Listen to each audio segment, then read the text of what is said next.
are. I know I am. Shout out to Moses Guthrie from the Awesemo Premium Slack chat. Put up a nice 12-to-1 ROI last night. Another just good-natured guy. Never contentious. Always nice to bump into the people who have a excellent attitude and make the experience better for just everyone around. So shout out to you unsung heroes who are just making the DFS more enjoyable for others around and on our team. I am not getting the tweets. So someone like tweet the show at me, presuming I'm even streaming, which I blame Josh Engelman, who told me like it was all set up and I would get a tweet. Wait, there it is. It wasn't sent at me, but I found it on my timeline. I wasn't tagged. Yeah, it was just called live before lock. You need not tweet it at me. I have located it myself. I am, after all, self-sufficient. You need not send the men in the white jacket. So here we are, ladies and gentlemen, looking at tonight's 7-game slate. It's a shame the earlier game isn't on it, so we could all fade Andre Drummond and stack up on Joel Embiid, who definitely does own some real estate in Andre's cavernous, enormous melon-sized head. But yeah, Embiid, if you get bored later and don't mind seeing a good sort of snuff film type experience, you can hop on League Pass and watch him beat the living piss out of Andre Drummond. Let me fire up the YouTube chat here so I can get some comments in case we run dry. But again, the premium Slack chat gets the druthers, gets the first glance. We'll go with the people in the Awesemo Premium Slack chat. I will answer their questions first. I am alone. I am all by myself. But let's do it to it. Let's make it another good night. Zeus Q5 says that's true. Non-subscriber Zeus, although you just came into some money, 5-digit win for Zeus last night. So you want to make it up to me? Subscribe, because out of that 50 bucks a month, at least 30, 40, perhaps 50 cents of it comes to me. So, talking about today's slate, I wanted to mention a couple of people have asked about the rankings, or people have been like, I have your rankings, but I'm looking for a player pool. That's the same thing. The rankings, where again I've listed everyone in cash and in tournaments and ranked them A through D, is my player pool. If I was building 150 tournament lineups, everyone in there would be in at least once, and anyone who is not in there was below the line where I would include them at all. So that sort of is a player pool, just as another functionality there. Back-to-backs, which I always forget to announce when I have a co-host. The Bulls played last night and tonight. The Rockets, the Pacers, and the Jazz, those 4 teams on the back end of the back-to-back. The Lakers, 76ers, Trailblazers, and Spurs play again tomorrow. And the last thing for letting a couple other people file into the rehearsal space here, which you should feel free to explore entirely, is a warning against becoming overly reliant on ordinal metrics, which is where things are ranked, where you say this team is the 11th best pace today or something like that. A few minutes ago, someone asked me about Kemba, and I expressed a pretty high level of support. And someone was like, yeah, I'm not super thrilled of the teams on tonight's slate. Charlotte has only the 6th highest team total. Which, again, is always an approximation, and when you command so much of the usage for Kemba, I think that's a bit less of a concern anyway. But more importantly, if you look at those specific numbers, when you say, Charlotte has the 6th highest team total on today's slate, while that's true, or again, approximately true, they're 1 point behind the 2nd highest team on the slate. Like, Portland is way on top. They have a team total of like $120. And then Houston is second at about 117, and the Lakers, the Spurs, the Heat, and the Hornets are all between 116 and 117. So when you say, yeah, Charlotte's only the 6th highest team total, that doesn't sound great, but it's almost a completely worthless statistic. It may be worse than worthless. It may be actually misrepresentative, because they're all of a point behind the 2nd highest one on the slate, which sounds wonderful. So there's certainly something to be said for whenever you have the time. Obviously, some things are just shorthand for when time is limited. Not becoming overly reliant on the xth of y, because it is frequently misrepresented. If you have days where it's 1st, 2nd, 3rd, 4th, and you have days where it's 1st, like today, 2nd, 3rd, 4th, 5th, 6th, 7th, 8th. So it's almost a meaningless statistic. Even 1st, people are like, they're 1st in pace. Sometimes you have 1st, 2nd, 3rd, 4th, 5th. The hell did 1st do for you there?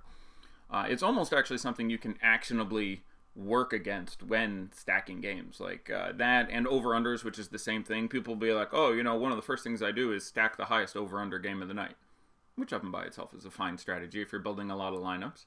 But sometimes the highest game is 9 points better than the second highest game, and sometimes the highest game is a half point better than the second highest game. And especially on that second night, I really like stacking that second highest game because it receives proportionally far less love and makes more sense. So let's get into the games specifically. I do have all the chats fired up here. I'll try to give everything a once through and give sort of an overview and then bang out as many questions as we can for the last, hopefully, 20 minutes or so. So our first game, Boston at Indiana.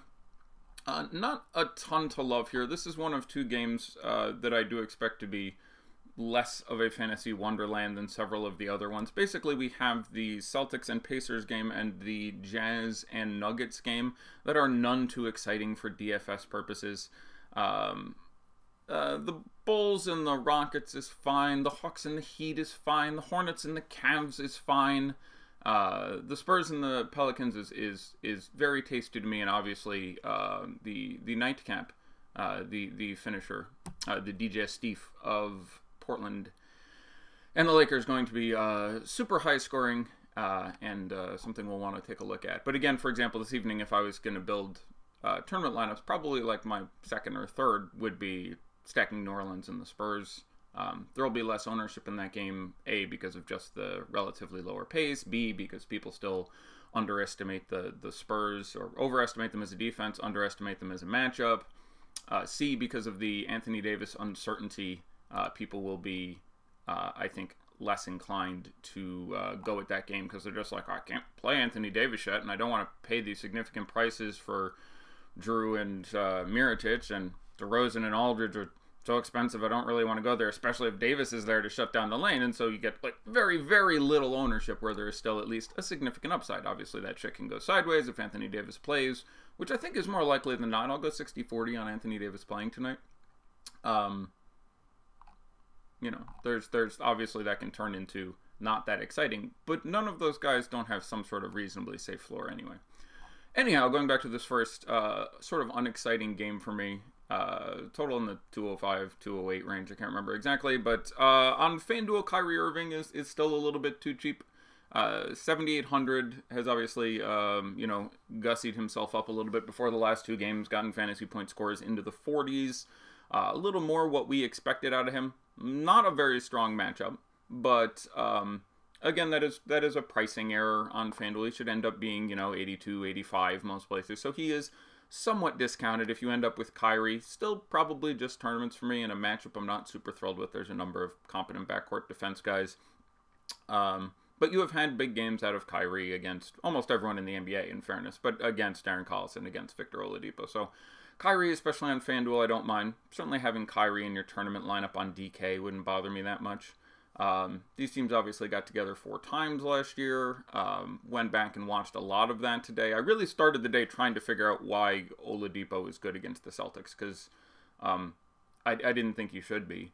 And he was really good. The last 3 games last year, he had, whatever, 45, 55, 65, or 3 very, I haven't actually looked up the stats. Someone can correct me if I'm wrong, but he had, of the 4 times they played, the last 3 times they played last year, he was really, really good. There was some, you know, he shot a little bit over 50% from the field. That's probably misrepresentative. That's probably greater than average he's going to do there. But in a matchup that I would think would be really bad for him, really performed. And the DraftKings price is really cheap. $7,700 for Victor Oladipo in a vacuum is incredibly strong. Against the Celtics, has me a little bit worried. But again, there is all the upside in the world there. And if someone wants to, you know, toss me a message with those DK point totals, feel free. But just having watched the games, they were all significant games where he was, you know, posting double-doubles and having 4 or 5 steals and picking up some assists, and they looked really good. I am, and have been the entire year and said repeatedly, I'm worried about the presence of Tyreek Evans on this team. I figured it took something away from Collison and Oladipo and Corey Joseph, and for the most part that has been the case, but they have been just chopping the shit out of Tyreek Evans minutes. I would imagine the front office isn't thrilled with Nate McMillan bringing this guy in who is a very potent NBA weapon and him barely playing him. He played, you know, 17, 18 minutes the last couple games. So that frees up Oladipo for me a little bit. I do think people are generally looking other places. So, again, DraftKings, and again, yesterday he was more advantageously priced on FanDuel. DraftKings, much more reactive than FanDuel for micro matchups. You get teams against, just like all the Denver guys against the Jazz, all the Pacer guys against the Celtics are priced into GPP range on DraftKings. So Oladipo probably my favorite of those at 7,700. Miles Turner very much in play at 5,300. Did have a couple decent games against the Celtics last year. I would rather play the 53.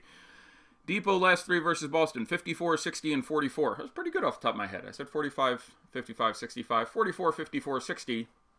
You know, at 7,700, none of those bother you. You know, if you get 44, you're not, you know, dancing. But that's a reasonable number, and obviously either of the other two would be considered a success. I don't super like over game log watching, and especially because I'm unable to put what I consider a good... A lot of the times I watch some tape and I'm like, oh, that guy's... This is good against this because this happens.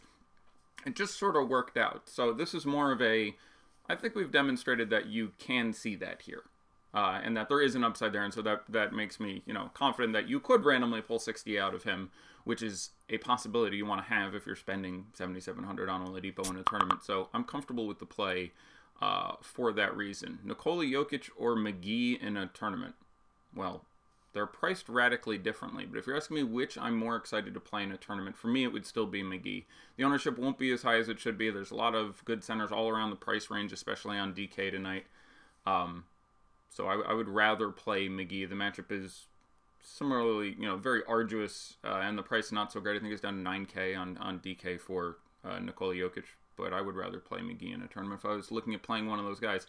Anyhow, you know, you can play Bojan Bogdanovic. 4,500 is a nice price, but it's just a dreadful matchup. I just wouldn't play him. I don't think this is the spot. Thad Young is 5,100 on DK. That's fine. That's absolutely great. That's tournaments. Miles Turner, I'd rather play at 53 than Domantas Sabonis at 6, but on FanDuel, where Sabonis is only 200 more and plays power forward, I would rather play Sabonis. But again, all of this tournaments and nothing terribly appealing for me. Looking back at the Celtics for a minute, after Kyrie at that price, probably Tatum would be the next guy. I like the matchup for him. He was productive here repeatedly last year. He can handle what Thad puts out. The investment isn't that much. I think your most likely conclusion is 30, 32 fantasy points, which is fine. Just tournaments for me, because points per dollar, there are more efficient guys to look at, but I don't think kills you and does maybe hit some upside.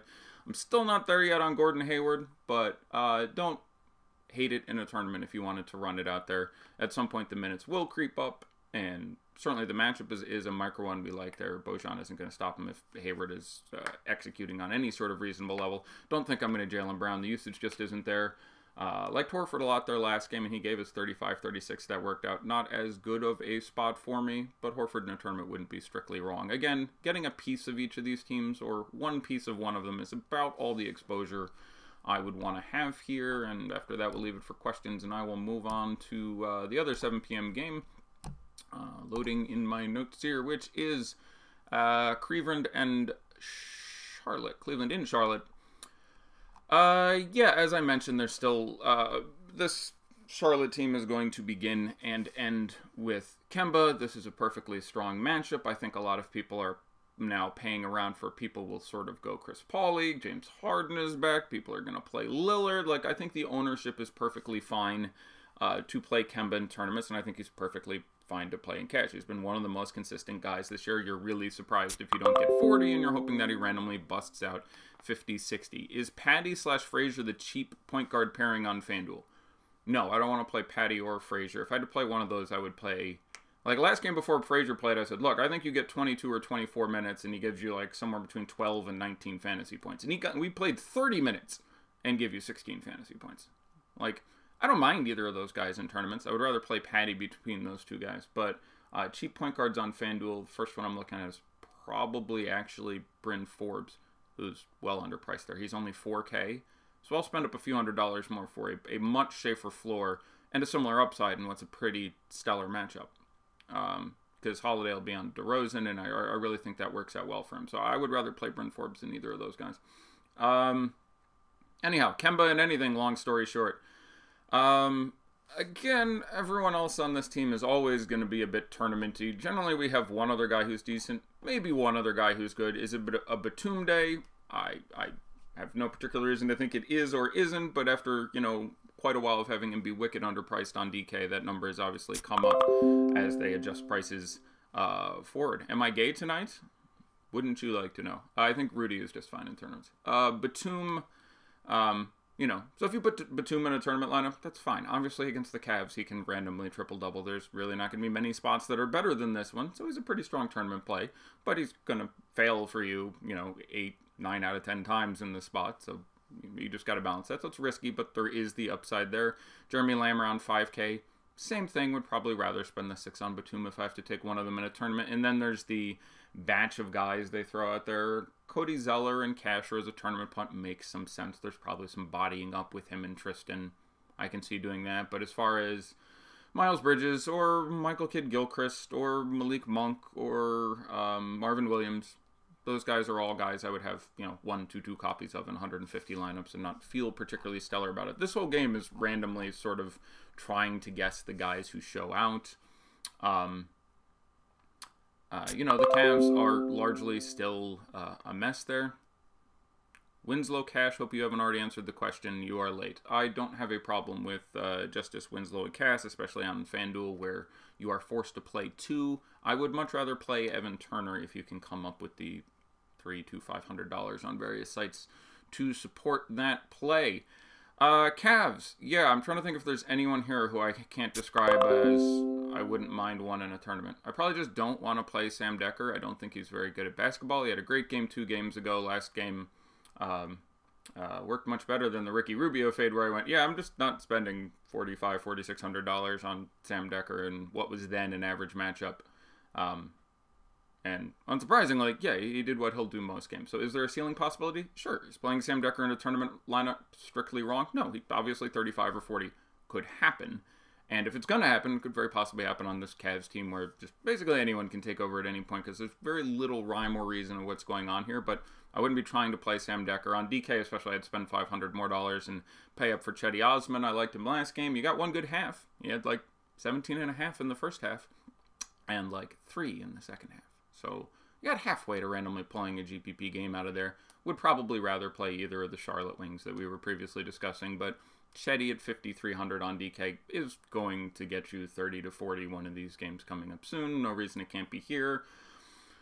You know, Rodney Hood, I think a guy we can expect to be on the higher end of usage and production for this team, but is also priced higher than most of the other guys in this team at 6,000 on FanDuel, 55 on DraftKings. Larry Nance, you know, minutes in the teens the last 2 games. They're running with Tristan Thompson. Tristan Thompson, you know, kind of a cash punt there. Jordan Clarkson has a massive usage when he actually gets out there and plays. But again, usually getting 21, 23 minutes off the bench. Doesn't do a whole lot but score. And again, used to be like 4,300. Now he's 47, 45. Sort of moving in the wrong way. And I don't want Colin Sexton at 5,000. I understand the idea if you put him in tournaments. He has had one good game this year where he barely crested 30 fantasy points, but 5,000, like, for a tournament 30 is kind of the minimum you want to get there. So for me to take him, I'm hoping there's some possibility of 35 or 40, and we certainly have not seen that occur thus far. So again, you know, Kemba will almost certainly be good, might be great. One guy on the Cavs, maybe 2. One guy on Charlotte other than him, maybe 0, are going to be decent. So they randomly slot into your lineups. But I don't have a strong take on necessarily who it's going to be, and I spent well more time looking at it than I'm comfortable having done, and haven't come up with a whole hell of a lot there, unfortunately. So sorry for the no hot takes, but I'd just be basically inventing them at this point. Let's go ahead and talk about the 1-7-30 game, which is the Heat. The Hawks are home. The Heat at the Hawks. Big news for this one being that Goran Dragic is out. So Tyler Johnson is an interesting play. At his price, I don't mind him in cash. I don't mind him in tournaments. I do expect him to start. If you go back and look at the last half dozen games Goran Dragic has missed, he has started most, if not all of them. That's most frequently the way they pivot there. But isn't like a windmill smash play for me because the minutes are going to be somewhere. I think he starts. I think he plays 24 to 28 minutes. I think that's about the most likely scenario. Dragic missed a game in the preseason, and Tyler Johnson started. He missed a few at the end of last year. Tyler Johnson started all of those, and, you know, he saw 23, 28 minutes, things in that range. One of the games was actually against the Hawks, if memory serves. and he only played in the low 20 minutes in that game because they blew out the Hawks, which, again, certainly not an impossibility in this evening's game. So, especially at being fairly popular, I'm very tepid on Tyler Johnson. But, you know, again, we were talking about, I believe he's point guard on FanDuel, so I would rather play him than the couple $3,700 guys you mentioned, because there is a real chance he plays 25 minutes and gets 34 fantasy points. That could absolutely happen. The downside is there's 7 guys who want to play point guard in this team. Like, okay, Tyler Johnson will start at point guard, but Rodney McGruder will kind of play some point. Josh Richardson's going to play a lot of point. Dwayne Wade's going to kind of play some point. Justice Winslow is going to kind of play some point as one of the 4 positions he plays on this team. Actually 5. They've had him in at center before. So it's very possible Tyler Johnson plays 25 minutes and gets 17 fantasy points and only gets an assist or 2 because he really only plays point guard for 6 minutes or something. My favorite target on this team is Hassan Whiteside. The only thing that would really disappoint me would be if we found out Dedmon was starting as opposed to Len. Whiteside against Len is gold, gravy, and delicious. Whiteside against Dedmon is a problem. So I like Whiteside a lot. I think it's most likely Len starts. The fact that Dragic is out makes me like Whiteside a little bit more. I think he's honestly safe to play in cash. Lloyd Pierce would really impress me if he came out and said Dwayne Dedmon is starting tonight. I'd be like, hey, where'd it go? Lloyd knows what's going on there. Tyler Johnson is also just probable, by the way, for what it's worth. I'd be fairly surprised if he sat this one out, but technically he's probable, so I suppose there's some extra trepidation there. But again, probable ends up playing well north of 90% of the time. Let's see, where else shall we discuss there? So I like Josh Richardson. A bit more cashy for me because of the price at $7,300, $7,200. But I would project him for somewhere between 35 and 40. It's a very, very good spot for him. He just, when Dragic was out earlier this year, when guys were out, he just commands a lot of the onus. His usage kicks up from low 20s to high 20s or even 30%. And is in a really fine spot. And small forward is, again, kind of fugly tonight. So alongside Evan Turner, one of the guys that I would end up settling on there. Certainly not a must-play because the price is now way up and he's not the 6K price he was. Someone just sent me something that had starters in the title, so I guess I got to go look at that one just in case there's some interesting news I didn't know. Payne, Levine, Holiday, Parker, and Carter are the Bulls starters. That is what I expected, so no particular news there. Do we like Prince? And then next to that, someone said Prince or Gay. I would rather play Rudy Gay than Taurean Prince between those particularly stellar gentlemen this evening. I just like Gay's matchup a lot more. There are any number of fairly good defensive wings. My thoughts on Alex Poythress? I'm not playing Alex Poythress. See, that was easy. I eradicated him from my player pool there. Unless we have some specific reason to believe that he's going to be exceptionally good this game. That's an inconsistent quality. I'm also not going to play Amari Spellman or any of the other guys who sort of hang around on this Atlanta team who does distribute their minutes pretty thin. Again, they're sharing at center, we discussed with Len and Dedmon, and then on the wings you get time for Bazemore, who usually gets his 30, and Prince, but also there's time for Alex Poythress, and DeAndre Bembry gets a reasonable pile of time, and Spellman, and there's just a whole hell of a lot going on there. So, but a more detailed look at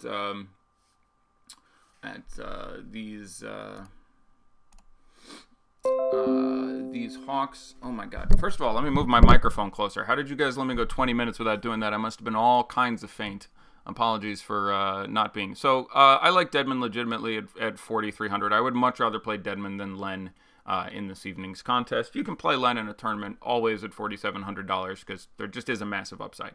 He is a guy at that price that if he gets going and is playing extremely well, you can easily end up with an absolutely stupid game out of him where he gets, 21 and 13. And at $4,700, you can always play him, but I do not like the matchup here, and I think it's a little more likely it goes badly. So not looking to do it, but certainly could be in your tournament pool. I would rather play Dedmon, who actually has a very strong macro matchup here.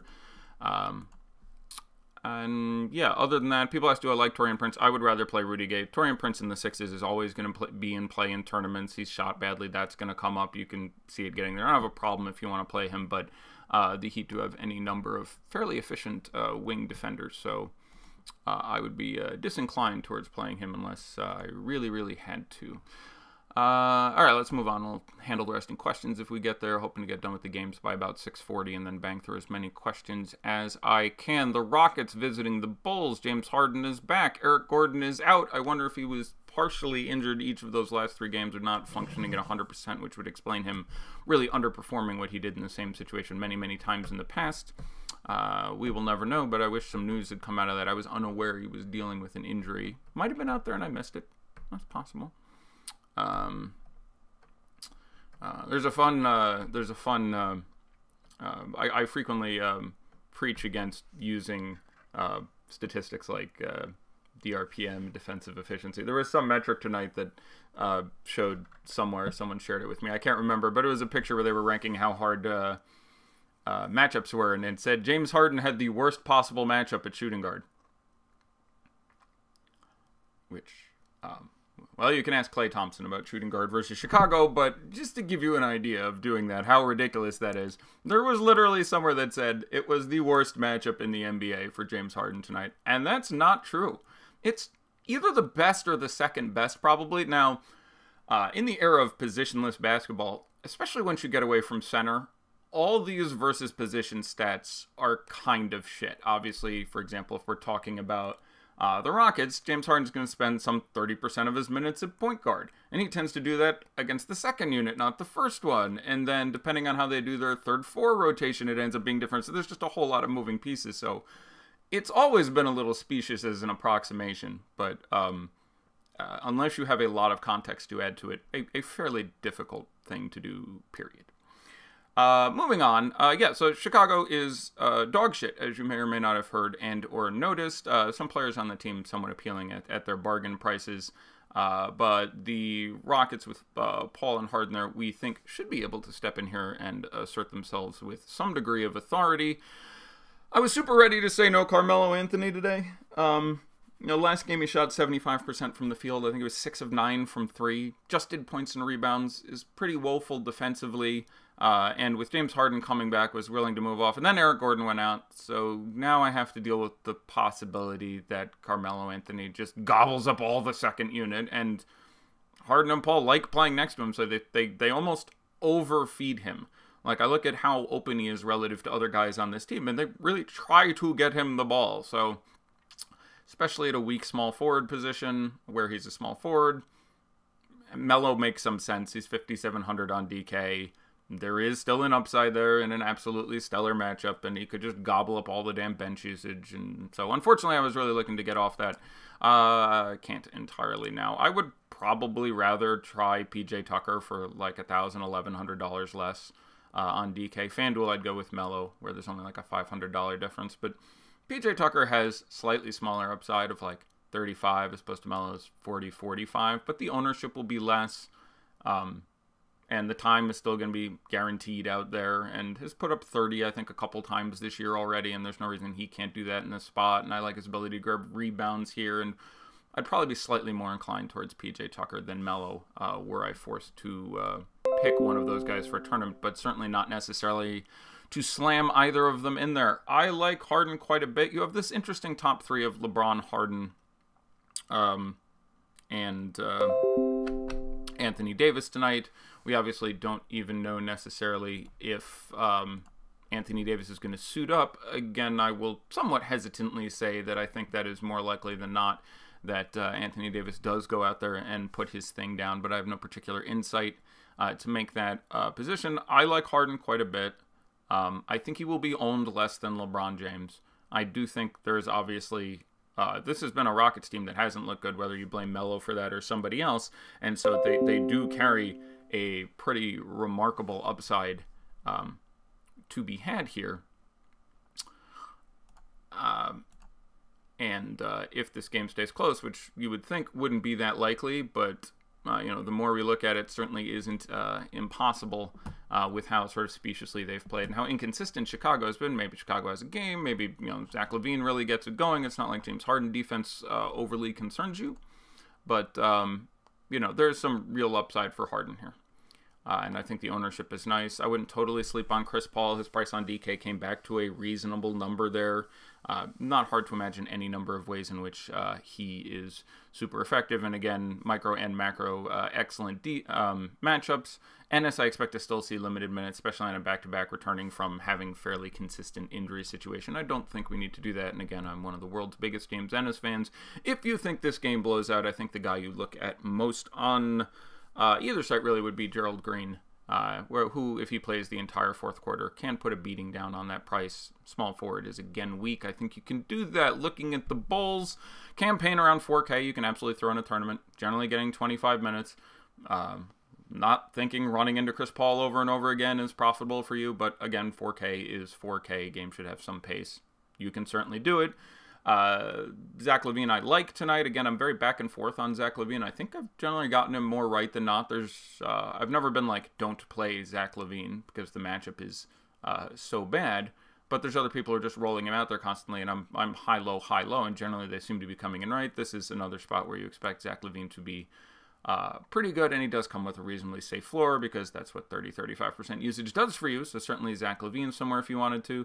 Justin Holiday beginning to be priced a little unreasonably. He's almost 6K on FanDuel. I don't think there's any reason to do that. 4,800 on DK, certainly possible. Jabari Parker still sitting in that 6K range on DK. Like him plenty here too. So at 6K, just tournaments, obviously. Wendell Carter, FanDuel, 7,400 seems a bit much. 5,500 on DK, it seems a bit little. Has really asserted himself several games in a row here. Is simply mispriced alongside JaVale McGee and a number of other centers, so not a must-play and going to be very popular. And I don't think, especially as a rookie, the most consistent guy in the world. So not shocked if you get 18 out of him again, which he did several times earlier this year, but I think the greater likelihood and a reasonable projection would put him in the mid-30s, and it's kind of hard to move off that at 5,500. And I guess blowout on this team, I would probably go with Antonio Blakeney. If you are not paying for any of the studs on this team, if you have, Parker and less expensive, I think you then have some pretty good merit of running out Gerald Green and or Antonio Blakeney as punts. And if I missed anything, we'll come back to it in questions because we're going a little slower than I'd like to. Let's look at the only 8:30 game, which is Narlands and the Spurs. What do I got? 6 minutes left? We're not going to quite make that, but hopefully 6:45. Yeah, Tim Frazier. People keep asking about. Perfectly fine matchup. It's just Tim Frazier.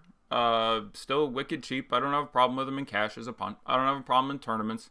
He has in the past had big upside games. Really, we're talking about previous years at this point. But him getting 30 fantasy points tonight in a nice micro matchup in a pretty past game wouldn't shock me. So feel free to. I'm disinclined. He's just not, especially this year, a great, he's a 0.6, 0.7 fantasy point per minute guy.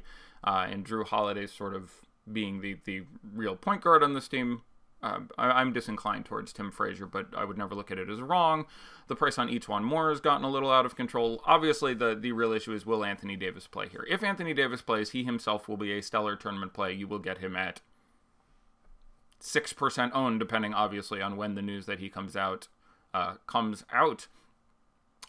I'd be a big fan of pivoting there just because the ownership will make it worth it. So if you're on a late swap site, or if randomly we get news about this, in the next 23 minutes, have it an Anthony Davis plan. Assuming Anthony Davis doesn't play, Drew Holiday and Mirotic make very compelling cash and or tournament plays. Both of them have just been really, really consistent. Even with or without Anthony Davis, you are getting 40-45 out of these guys pretty regularly. Drew will be more popular on DK because of the psychological price pointing of the 99 cents. He costs $7,900 there. Mirotic, I don't hate paying up for on FanDuel. Even with Brow in there, he's been fine, and small forward is a bit weak. I probably like $8,300 Nikola Mirotic a touch better than $7,300 Josh Richardson. But they're both, very similar plays at those price points, roughly as valuable. Drew Holiday, certainly someone you can run out there in tournaments on FanDuel. If you're paying up, I like him. I like DeMar DeRozan. I think I like them both a little more than James Harden, with the obvious caveat that James Harden is carrying a larger upside. But this is not a defensive Spurs team like the defensive Spurs teams of the past were super afraid there. The pace still isn't great, but the defense is legit bad, and all these guys can randomly fall into an upside. Randall is going to get a few extra minutes if Davis is out. Without them, his minutes have been the most limited of this crew. He stayed in the 20s for quite some time now. I think I want to double check that, but my gut is he's been playing like 24, 27 minutes. Yeah, 25, 22, 26, 18, 23, 21, 24, 23. I expect Aldridge to start and play center. That doesn't make me super happy with him, although they will have their minutes scattered quite a bit from coming off the bench, so they won't see that much of each other. Not that Aldridge is necessarily the worst matchup, but he's going to take down the rebounding upside a certain amount. I like Randall fine in tournaments. He's not unplayable in tournaments in the event Anthony Davis is in. I wouldn't have a kitten if you get stuck with him, so it's perfectly fine to play Julius Randle, but does not come with the minutes or the certitude that you get spending a grand more for, say, Mirotic or Holiday. Each one more around 4K was interesting for me. 5K each one more, not quite as exciting. Who's my favorite center on FanDuel? Depending who else you have, I'll say Whiteside at like 8,600. Whiteside has been very. I will look it up if I get a second, but top 3 centers on FanDuel for a GPP. Fine, I will take a little trip to FanDuel and look at centers for a minute. I will interrupt the entire show to look at centers on FanDuel. You insistent bastards. I'm not paying 10-1 for Jokic or 10-3 for Gobert. I want none of those guys. If you made me play one, it would be Jokic, who at least can steal block randomly upside himself, but I'm not playing either of those guys. Whiteside at 86, I legit like. Capella at 84, I legit like. If it wasn't for the blowout concern, I'd probably like him a little bit more than Whiteside at a couple hundred more, but it's a fine matchup. I have no issue with you playing Capella and anything. JaVale McGee is finally priced appropriately, but there's nothing wrong at 7,600. Nurkic is just tournaments for me. Horford is probably just tournaments for me. Miles Turner at 6,100 is still fine in tournaments, has the upside there. Lennon, Dedmon, I would rather play in the 4s on DraftKings than the 5s on FanDuel, but they're both very reasonable tournament plays there. I would play Tristan Thompson and Cash over either of them, who probably still gets 28, 30 minutes, and we think is in a perfectly reasonable matchup to excel. I would rather play Tristan than Cody Zeller at 46. So to specifically answer your question, top 3 tournament centers for me on DK would be Whiteside, Capella, and I'll say Miles Turner, just to give you some guy who is under the 8K price range. So the Spurs, again, if they keep starting, Dante Cunningham and Bryn Forbes, you get a pretty nice concentration of minutes and usage out of Aldridge and DeRozan. I like Aldridge in this spot, especially on FanDuel where he's 8,100. Do I prefer Whiteside or Capella and DK Cash? I would prefer Whiteside, even though he's a few $100s more there. I like Whiteside. If you just look at this year, there's very little reason to think that isn't going to work out for you. CJ McCollum and Harden or Depot and Dame DK GPP. I would rather play Depot and Dame between those two pairings. But I like Aldridge, especially on FanDuel at 8,100. He's legit just dollar per dollar cheaper than DK. That's always usually a good sign. And seems safe. And the matchup is exceptional, especially if Anthony Davis isn't there. If you have time to move and Anthony Davis is in there, that does limit it enough for me. But just the chance, be it 30, 40%, whatever you individually calculate it as, that Anthony Davis isn't there, it does give Aldridge a chance of randomly getting himself back up to 50, 60 fantasy points, which he hasn't done in a few games, but is in his wheelhouse. DeRozan has been remarkably good, even in the games where he hasn't gotten all the minutes. Last game they blew out Phoenix, and he had 42 fantasy points in 28 minutes. I was concerned at the beginning of this year that he did not manage to just be allowed to do anything he wanted to, and he would struggle to acclimate to San Antonio, which has been something that many other stars and significant players have done when they get there. Gasol, Aldridge, but he hasn't. And Pop was good to his word when he said, I'm not going to all of a sudden try to make DeRozan into a system guy. He's an amazing one-on-one player. I'm going to let him do that. He has, and he has flourished. Tyler Johnson and Dwayne Wade are both in, if that is news that matters to you. If they had been out, several other guys would have gotten better. They're not, so they're all still just fine plays at their price. Bryn Forbes, with the exception of a game or two, has given you 20, 25 every game. I really like this matchup. And 4K on FanDuel, is a really nice price. So I like having some Bryn Forbes. And again, DeRozan is, you know, in his last 5 games, he had the one I just talked about where they blew them out and he still had 45 in 28 minutes and 3 games of over 60 fantasy points. So 60 is a good number to get. Hashtag analysis. Certainly not a must. Probably not a cash play for me. Drew Holiday could certainly make his life a little more difficult, but has done well in some very rough defensive matchups previously. So I think the ownership still makes it profitable, and you can just bust a slate. If you spend 94, 99 on DeMar DeRozan and you get 60, which again, he's done like 4 times this year, that feels pretty good. You keep ending up at 6,600 on FanDuel and GPP team. Does Kuzma have a worthwhile ceiling? Well, I'm not a huge fan of $6,600 Kuzma or anything near that price, but this is a matchup that, you know, could obviously go all apeshit. I'm not super worried about the matchup, so yeah, like I don't have an issue with it in tournaments. I'm not super trying to get to it per se, but yeah, I'm feeling just fine about that play in tournaments if you end up with Kuzma. Not something I'm trying to do, but if you end up and it's like, yeah, I have this much money left over, he keeps fitting in, yeah, the upside can certainly happen there. So I don't feel too badly about it. And Beasley, I believe, is out for tonight. That would add a couple minutes to your projection. So yeah, I started the show by talking about Kyrie on FanDuel. I think he's a perfectly fine tournament play. As we've discussed, he's gone over 40 a couple games in a row after not doing so for 5 or 6 games in a row. Hopefully that is a permanent turning of the page. I should keep moving. We're taking too long. So let's go on to the next game and talk about the Jazz and the Nuggets. Again, FanDuel not really reactive enough with their pricing. No one in this game I really want to play at all on FanDuel. I think on either team. Give me a minute to confirm that. But looking down my notes here, this is a couple, like, I believe in Denver's defense, and I really believe in Utah's defense, and this game with, I haven't looked recently, but an over-under, I'm sure in the 205 range, as opposed to 4 of them in the mid-220s, and the last game closer to 240. So, you know, FanDuel, Jamal Murray, 7,200, Gary Harris, 7,500, Paul Millsap, 6,900, Nikola Jokic, 10-1, bleh. Rubio, 6-2. Okay, I mean, Donovan Mitchell's back. You're not excited about that. Donovan Mitchell, 8-2. Ingles, 6-4. This is the only guy who's actually priced fairly well on FanDuel. Favors, 5-3. Gobert, 10-3. I really want none of this. Are any of those guys wrong? No. Probably one guy on each team will end up being very, very good here, but there's the whole playing at altitude and a couple really significant defensive units and the pace, and, you know, there's a real chance that no one on FanDuel pricing turns out to be good. DK makes it a little more interesting. I still don't think there's a single guy here I am playing in cash. I don't think you can play Jokic in cash. There is a perilously low floor in this situation, which he has realized before. You know, I guess maybe Rubio simply because he is the least expensive, and you could make, you know, the argument that you know, gets him there. But yeah, no one here I am really looking to windmill it in there with. Sorry. I'm almost willing to just skip it at this point. Gobert is 8,100 on DK as opposed to 10-3 on FanDuel. Okay, could happen. Don't like it. Would much rather play Whiteside for $100 left. Would much rather play Capella, but it's not a mistake in GPPs at 8,100.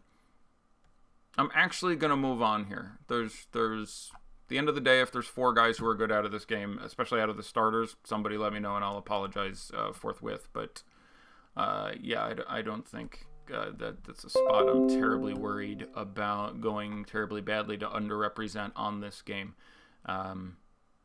Yeah, I guess Rubio, if you make me go on a Jazz member. Last game, obviously a little bit more exciting here at Lakers and Portland. I do like Lonzo on DK. Obviously, just tournaments. 5,200 is a great price. I do think he is much better than Rondo. I do think his usage tends to trend up as this year continues. You know, actually been shooting better than we expected, so a little nervous that some regression is in store there.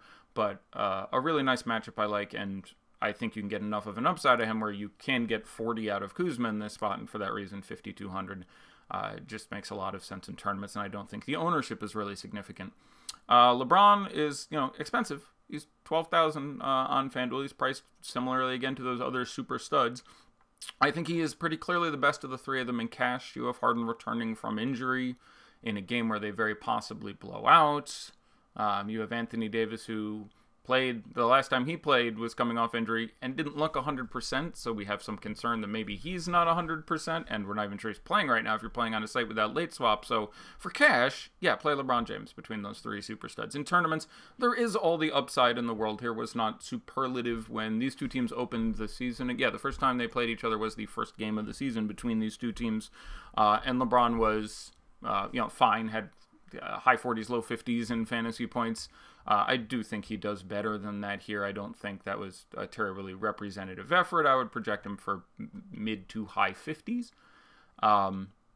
But a little more intrigued by the upside of the other two guys, I will say. And it's always been that way, that you can get, we have seen 90 and 100-point games out of those guys. Those games have never come out of LeBron. I'm not sure quite what his high is, but he's a little less likely to put up truly stupid games, and that factors into the calculus a little bit there.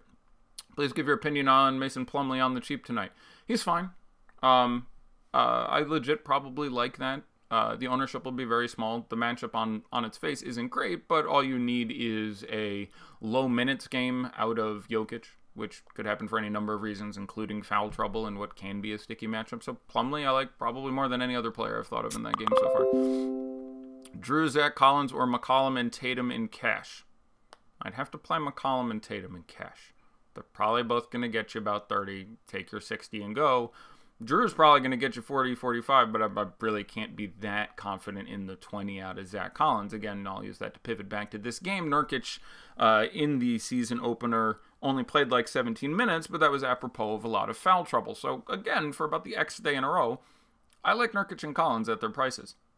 Probably don't play them both, but, they will combine for not necessarily 48 minutes, usually often 48 minutes, sometimes 44, 45. You end up with, Myers Leonard shows his face, which means 6 more weeks of winter, or something else happens. But, if Collins gets his 24, 26 minute night, then he's an incredibly good fantasy player in that time, and at his price of mid to high 4s, can certainly get on top of that.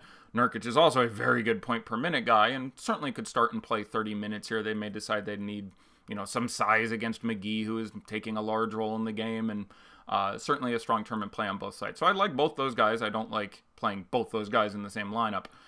Evan Turner's been really good. Again, talked about this 9 times from the beginning of the year, and so I'll just give you the brief version. They didn't know what to do with him because they decided they wanted to take a butt-ton more three-pointers this year, and they are taking a butt-ton more three-pointers this year. So they decided to stop staggering McCollum and Lillard and letting McCollum run the second unit, which affects McCollum's upside, by the way. One of the reasons I've been a little tepid on him this year. And Turner basically runs the second unit and drive and kick and drive and kick and drive and kick and tries to get other people to take three-pointers.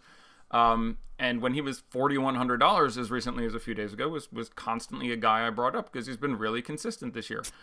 In the game against Houston, he had his first bad game where he had only 16.5 fantasy points. Otherwise, here are Evan Turner's fantasy points this year: 29, 22, 21, 23, 27, 29, 16. One bad game. 34. He's 5,000 and 4,900. Especially if you don't like small forward, there's absolutely no problem with punting with Evan Turner. And again, this game has an over-under of 938. Would feel like a pretty good spot, and that he could certainly randomly hit a 30-something ceiling again. So I like Evan Turner wherever he should happen to land. I like Lillard a lot. Was not great in the season opener. I don't think that is apropos of anything whatsoever. I think he can absolutely get generally what he wants out here, and there's a real chance of getting random 60 burger out of Lillard, and he has a fairly safe floor, so play Lillard and anything you want. McCollum, if he fits into your cash lineup, does not bother me. The rest of the Lakers, I like Josh Hart on FanDuel, where he's 4,100, and you can drop a player who quite possibly he makes. Hassan Whiteside will start, by the way. Should that have been in your brain as a concern, Hassan Whiteside will start. So yeah, play some Hassan Whiteside. I will actually run that database query on games between only one Hassan in my whole query.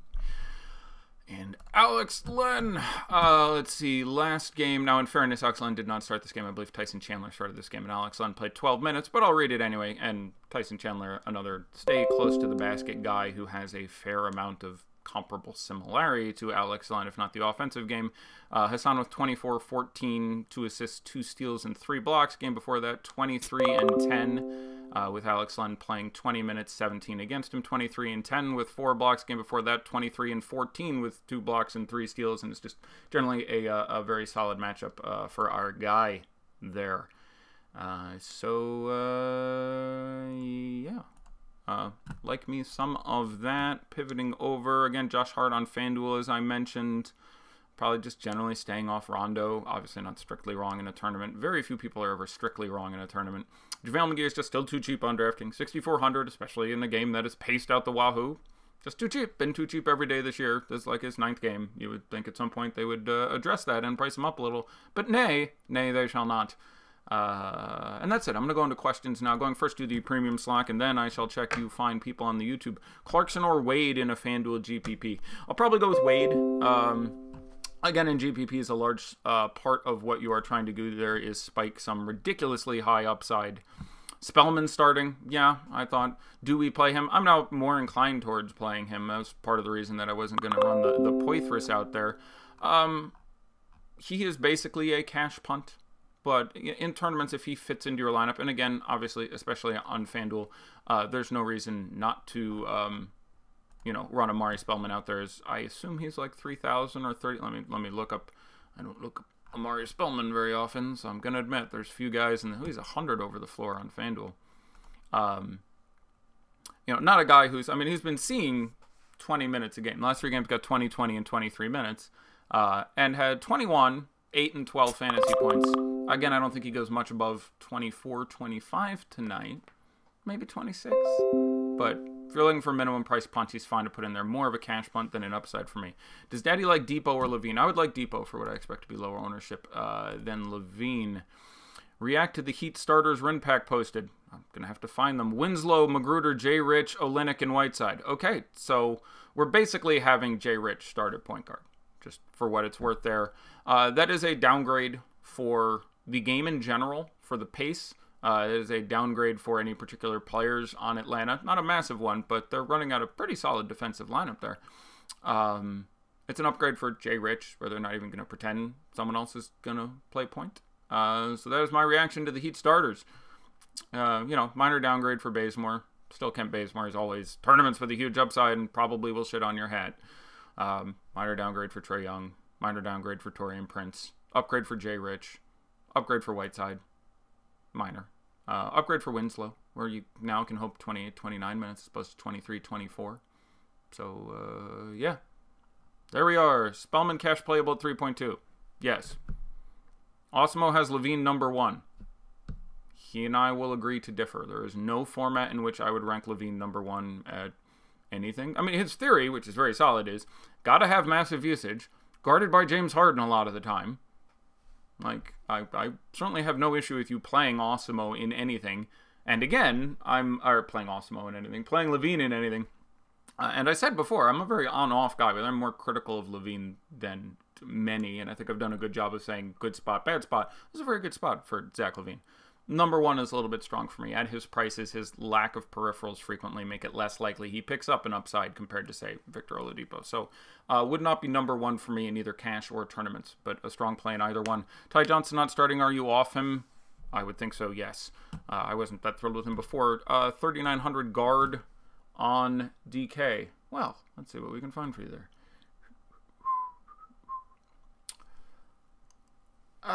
Campaign is fine in tournaments. I certainly don't want to do it in cash. Corey Joseph in tournaments is fine. Patty Mills would probably be my favorite of those guys. Jeremy Lin. I would probably play Jeremy Lin, believe it or not. His last 2 games, 27 and 28 fantasy points, 23 and 24 minutes. That's where I would pivot at that point to Jay Lin. In tournaments, you could certainly do Blakeney to answer that question there. Blakeney is fine in tournaments. You're hoping that game blows out. Negative correlation with Zach LaVine and Chris Paul and James Harden, and he's probably my favorite guy if you are building the blowout narrative in that game. Premium questions. We almost done here. Shooting guards on FanDuel. Can you rank your top 3? I think I could do that for you. It's actually going to be a little tricky. Ranking makes it sticky because there's a lot of guys I like in various ways here. I like Harden in tournaments. I like DeRozan in tournaments. I like Oladipo in tournaments, even at 8,900.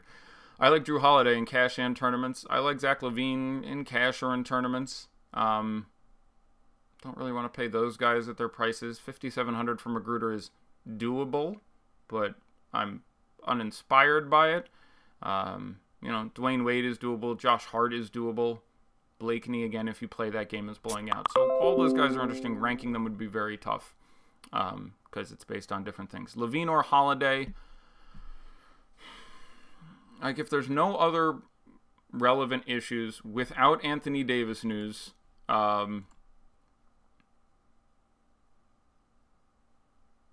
mean, I have them very, very close. I will take Levine. If Davis was out, I will prefer Holiday. If Davis is in, I will prefer Levine.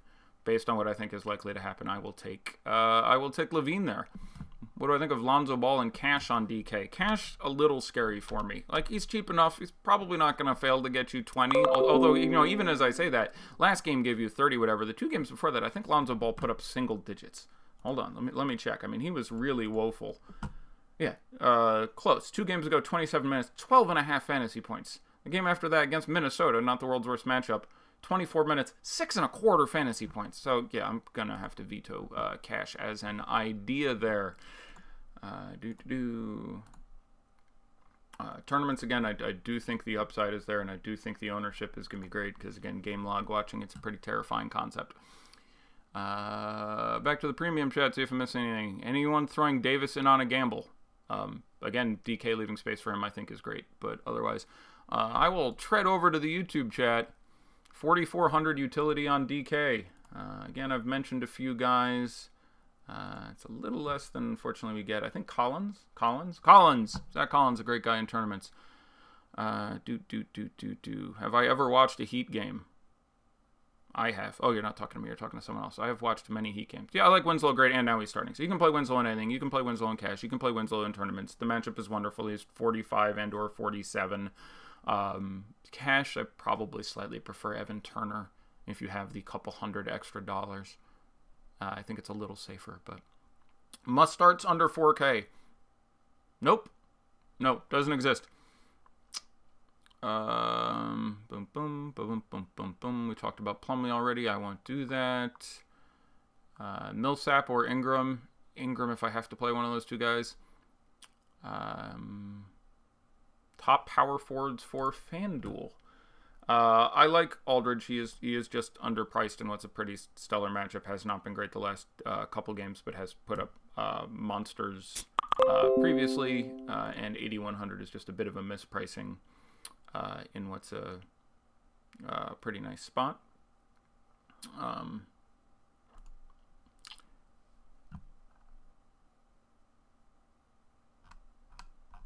Checking questions all over the place. Monk or Tyler Johnson at this point. I'd go with Monk. Tournaments only for both of them. Carmelo in a GPP is fine.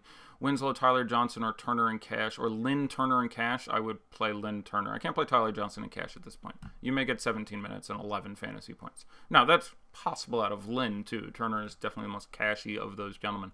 But I would play Lynn Turner amongst those options in the old cashola. Boop, boop, boop, boop. Sleepers, there's 200 guys who are sleepers who will be low owned, and 3 of them will be good. I hope you select one. The Heat beat writer and Sun Sentinel have Winslow point guard. Yeah, that makes sense. There were a lot of chats in here. TJ off the bench, I prefer more than starting. I don't. Like, when he was starting, I was pretty confident he'd get like 20. I don't even know what's going to happen now, and they have some decent usage guys off the bench. Thoughts on Juancho on FanDuel? It's a dreadful matchup, and I think you're chasing points, and I think he'll have ownership. So we did get massive Juancho game last time, yeah, I think that's I think you're being a little too cute there, little too cute. Running some Juancho there. So I'll look at ownership, take a couple questions for late swap. As we have reached lock. I think we did a pretty good job. We got through a lot there. 2 7 o'clock games. So let me see if I can find some ownership here. I'm going to see if actually the account I have access to actually has any entries in anything. Let us go then, you and I, where the evening is spread out across the sky like a patient etherized on a table. That's the love song of J. Alfred Prufrock. Well, T.S. Eliot for your evening there. All right, the big DraftKings tournament, the 425K Excellent Eights, just rolls off the tongue. I mean, what a lovely title. 23% Oladipo, a little higher than I would have thought. But again, the price was obviously pretty stellar. Let's look at the rest of it, shall we? Highest owned player from all these 4 teams. Oladipo, 23. Fine. Kemba Walker, 14.6. Daddy like. Kemba Walker, you know, has shown he can put up 50-something this year a few times. Could certainly see it again here. Batum, 13.7. Meh. Cedi Osman, 10%. 4th highest owned player in the early 2 games. A little surprising. I'd be a little happier with the Jason Tatum at 8%. Darren Collison, 6.8%. Marcus Morris, 6.3. Marcus Morris has been really good several games in a row. Say what you will. Rodney Hood, 6%. Okay. Al Horford, 6%. Sure. Gordon Hayward, 5.5%. Daddy like. Kyrie Irving, 5%. Gotta like Kyrie Irving at 5%. Like, even in not great matchups, you know, 45 and 45 certainly could give you 50 for his 8K and you wouldn't feel too bad. Lamb at 5%. Tristan at 4%. It's kind of cash. You don't like him that much in tournaments, but it can happen. Sam Decker, 4%. Daddy no like. Michael Kidd-Gilchrist, 4%. Malik Monk, 3.5%. Thad Young, 3.5%. Certainly like Daddy. I mean, like, Thaddy is 5,100 or whatever. It's only a little bit more than Sam Decker. Play Thaddy. Miles Bridges, 3%. Miles Turner, 3%. Daddy like quite a bit. Domantas Sabonis, 3%. Cody Zeller, 3%. Larry Nance, 2.3%. Yeah, it's not impossible. You know, some foul trouble into Tristan Thompson, and you can get 47-point Larry Nance Jr. Like, he's a very nice tournament play at 3%. Again, last couple games, 18 minutes. Did shit because, again, they only gave me 18 minutes, but I like Larry Nance in tournaments of that kind of ownership. 1% Tyreek Evans. Colin Sexton, 1.5. I sort of bounced around a little bit there. Let's find somebody who played themselves. I'm looking. Semi Ojeleye, 0.12%. You've probably played yourself. He's not even guaranteed to play, and the odds of him having 2 productive fantasy games in a year are not terribly great. Kevin Love, 0.001%. Congratulations. You played yourself. Let me click on over to FanDuel and just see if I can tap through a tournament and see what do they have that's big. A 400K NBA shot. All right. I will tap through some of these and I'll look for any late questions. And okay, this guy's current hot streak is 1. Congratulations. I don't know what that means, but apparently FanDuel's going streaking. Let me see if I can get like a scoreboard. Yay, there we go. Kyrie Irving, 19% at that 7,800 on FanDuel. Obviously, I like that number. Sam Decker's 10% owned. Again, I think you're asking for trouble here. Tristan Thompson, 6% owned. Sure, that makes some sense. Depot, 14% owned on FanDuel. Clarkson, 4%. Just tapping through lineups here. Michael Kidd-Gilchrist, 11%. Really? I guess small forward was real shit there, but I figured, I don't know, you could just get enough ownership with other guys there. But Michael Kidd-Gilchrist, 11%. I guess he's been pretty good this year. I can sort of see it. Gordon Hayward, 8%. Yeah, I'd sort of much rather do that. Marcus Morris, 13%. Rodney Hood, 6%. Like, 6% I can get behind it a little bit. That makes some sense. I mean, he's 6K. You know, spending 6K on Rodney Hood is never something that's going to give you a warm fuzzy. But anyhow, there's some of the ownerships I managed to randomly fall into while clicking on lineups. Doing a last poll for questions here, and then I will begin my 46-hour break. Head coach Alvin Gentry says there's a really good chance Anthony Davis plays tonight against the Spurs. Oh, well, that's nice and specific. Thoughts on Juancho on FanDuel? Yeah, again, it's a bad matchup, and he did put up like 36 last time, and I don't think that's apropos of much. And this time it could be Monty Morris, or it could be Beasley, or the game could not blow out, and any number of things could work the other way. So, again, you get to drop a guy on FanDuel. So if you're playing Juancho, that's obviously fine, because hopefully, even if it doesn't turn out, you drop him. So it's obviously a more attractive play on FanDuel. I will grant you that. Spellman keeps popping up. You guys like Bridges or Spellman? I would play Spellman at this point. Like, I think your likely line for Spellman is 25 minutes and 18 fantasy points. But you could get 25 and 26. Could go that way. Gets a nice micro matchup. Gets to see lots of Kelly O. Not super worried about him being able to operate there a little bit. So, you know, I'm not hating on Spellman, but I'm not. Yeah, I know it's already locked, but I am discussing other things, and a lot of people play on DraftKings, and you can late swap there. Don't know if you know that. Really good chance he plays doesn't mean shit. Yes, I would agree that that's a fairly. I was being somewhat Like, I think it's likely he plays because I do think it was close up to the minute last game, and it's been a couple days since last game, so yeah, I think it's more likely than not he suits it up. I said 60-40, 70-30. I still think I'd be sitting about there. You know, you didn't need to play him on FanDuel anyway. Keep an eye on it, late swap on DK, and I think it's a strong swap. Not a must, but he's going to be like 8-10% owned, especially if it gets confirmed only really close to the game, so... yeah, I like, you know, pivoting over to Anthony Davis. That is the 8:30 Eastern game. So, you know, hopefully at 8:20 they say he's playing and you can randomly get some Anthony Davis in your life at like 5% on DK. That's pretty exciting shit. So, last check of the YouTube questions. Doesn't look like anything good. So, I guess that will be it. I will not be back tomorrow, as all you degenerates who just want to gamble will be getting your dirty mitts on some pigskin. That makes one unclean. But am I doing a Periscope tonight? I don't know. It generally depends if the wife gets angry or Randy, or if I'm lucky, both. But no idea. There are, you know, it's one of those 1 a.m. nights for me, but it's the weekend. And especially because I don't have a show tomorrow, I'd say 70-30. I'll do a review Periscope when that final Laker game ends, so about 1 a.m. Eastern. But we shall see. Bryn Forbes' point projection, I would have said something like 22, 24. He's been good and fairly, you know, consistent much of this year. So in the matchup with New Orleans, and even potentially New Orleans without Anthony Davis, which is really the cream dream because it makes them faster and worse defensively. It's pretty exciting when that happens. I liked Bryn Forbes, and he's missed 20 fantasy points off the top of my head. My thing isn't loading. I want to say like once this year.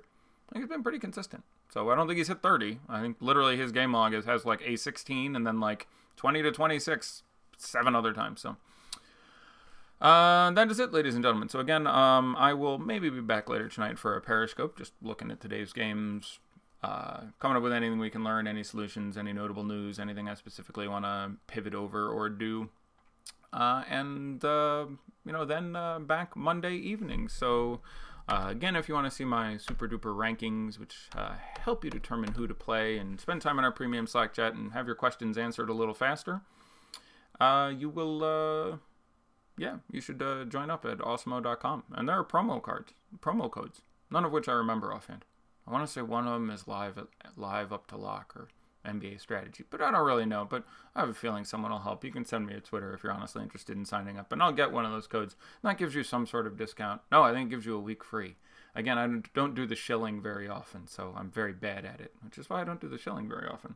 That being said, I am gone. Good luck in your contest tonight. Tweet me your big winners, and I will retweet probably one screenshot. So get that best ROI possible, and it could be you. Best of luck, everybody.